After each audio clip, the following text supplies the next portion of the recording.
तरह से बांट करके इन नारों ने, इन स्लोगन्स ने, जो कैपिटलिज्म के नारे हैं, उन्होंने समाज में एक कहर ढाया हुआ है। न केवल भारत में, भारत तो फिर बहुत बचा हुआ है, विश्व इससे बुरी तरह से आक्रांत है।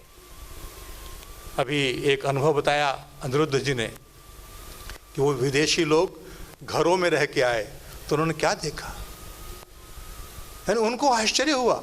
आप यदि कभी, आप में से बहुत लोग गए होंगे, गुजरात के लोग हैं, अमेरिका में जाएंगे तो वहाँ अखबारों में समस्या लिखी होती है। समस्या क्या होती है, क्या समस्या आपकी?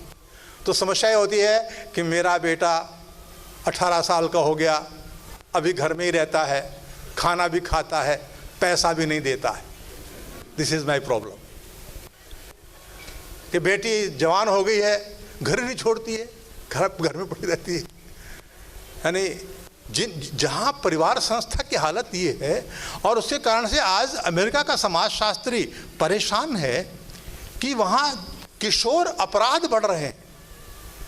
जहाँ पर जितनी आबादी है, उस आबादी से ज़्यादा हथियार हैं घरों में। पत्नियाँ अपने पति से रक्षा के लिए बंदूक साथ लेकर सोती है। ऐसी हालत है। बच्चे छोटी छोटी बात में जाते हैं और स्कूल में लड़ाई होती है और ठह ठह कर बंदूक मार देते हैं। वो परेशान है समाज। दया करनी चाहिए उन पर, नकल नहीं करनी चाहिए उनकी।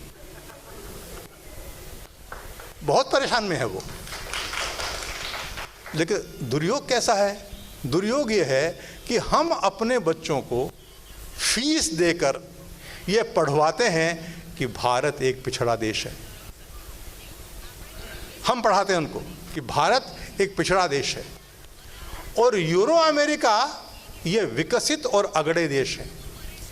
इसकी कभी समीक्षा नहीं की कि भैया किसने तय कर दिया कि भारत तो पिछड़ा है और यूरो अमेरिकी अगड़ा है। कौन से मानक है वे? यदि मानक ये बनाया जाए कि लोग ज्यादा ईमानदार कहाँ हैं, मानक यदि ये बनाया जाए कि अच्छा परिवार कहाँ चलाया जाता है, मानक यदि ये बनाया जाए कि स्वरोजगार ज़्यादा कहाँ है, तो कौन अगड़ा होगा और कौन पिछड़ा होगा? तो भारत अगड़ा होगा, वे पिछड़े हो जाएंगे, क्योंकि परिवार चलाना उनके बस का नहीं। वो स्मार्ट बनेंगे, be smart, but always speak the truth. ये उनकी संस्कृति नहीं है। स्मार्ट का मतलब क्या होता है? स्मार्ट का मतलब होता है जब जो जैसी जरूरत पड़े वैसा बोलो। जो स्मार्ट बच्चा होता है ना, वो स्मार्ट का मतलब क्या होता है? जो झूठ बोलना जानता है। वो आपने एक सुना होगा, एक चुटकुला है कि घर में कोई आया बाहर से आगंतुक, तो उसने दरवाजा खटखटाया और छोटा बच्चा घर का बाहर आया और पूछा आगंतुक ने, पापा हैं क्या? बोले पापा ने कहा है पापा घर में नहीं है। तो जब अंदर गया बच्चा तो बच्चे को डांट पड़ी कि बुद्धू ऐसे बोला करते हैं क्या? तो कैसे बोला करते हैं? अरे बोले उसको पता नहीं लगना चाहिए।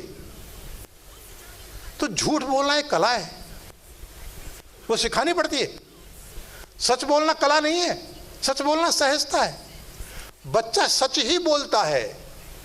हमको किसी को सच बोलना सिखाने की जरूरत नहीं है, झूठ बोलना न सिखाने की जरूरत है। और यह स्थिति किस बात पर निर्भर करती है?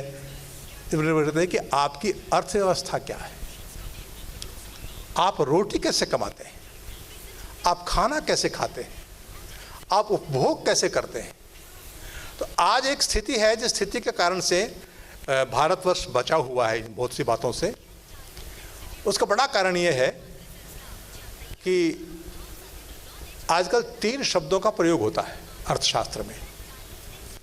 एक शब्द है पब्लिक सेक्टर, दूसरा शब्द है प्राइवेट सेक्टर, और तीसरा है अनऑर्गेनाइज्ड सेक्टर। ये तीनों शब्द विदेशी हैं, ये तीनों बाहर से आए हैं, ये भारत पर लागू नहीं होते वास्तव में। अब ये जो पब्लिक और प्राइवेट सेक्टर है, भारतवर्ष की कितनी मैन पावर लगी है इसमें? तो कोई कहता है 6% है, कोई कहता है 7% है। 6-7% लोग इसमें लगे हुए हैं, यानी 94-93% लोग इसके बाहर हैं। वो क्या करते हैं? वो न पब्लिक सेक्टर में है, वो न प्राइवेट सेक्टर में है। वो क्या करते हैं? वो ठेला लगाते हैं, चाय की दुकान करते हैं, पान की दुकान करते हैं, कहीं छोटी मोटी अपने घर में सेवा करते हैं, वो कपड़ा बुनते हैं। भारत के पारंपरिक उत्पादों में लगे हुए हैं। दीनदयाल जी ने कहा यह अनऑर्गेनाइज सेक्टर नहीं है, यह सेक्टर है सेल्फ एम्प्लॉयड सेक्टर। और यदि भारत की अर्थव्यवस्था को ताकतवर बनाना है तो no private sector, no public sector, but we must have this self employed sector, जो स्वरोजगार, स्वावलंबन की दिशा में बढ़ता है। और इसलिए ये कैसे होगा? तब होगा जब अर्थव्यवस्था का विकेंद्रीकरण होगा। आज स्थिति ऐसी है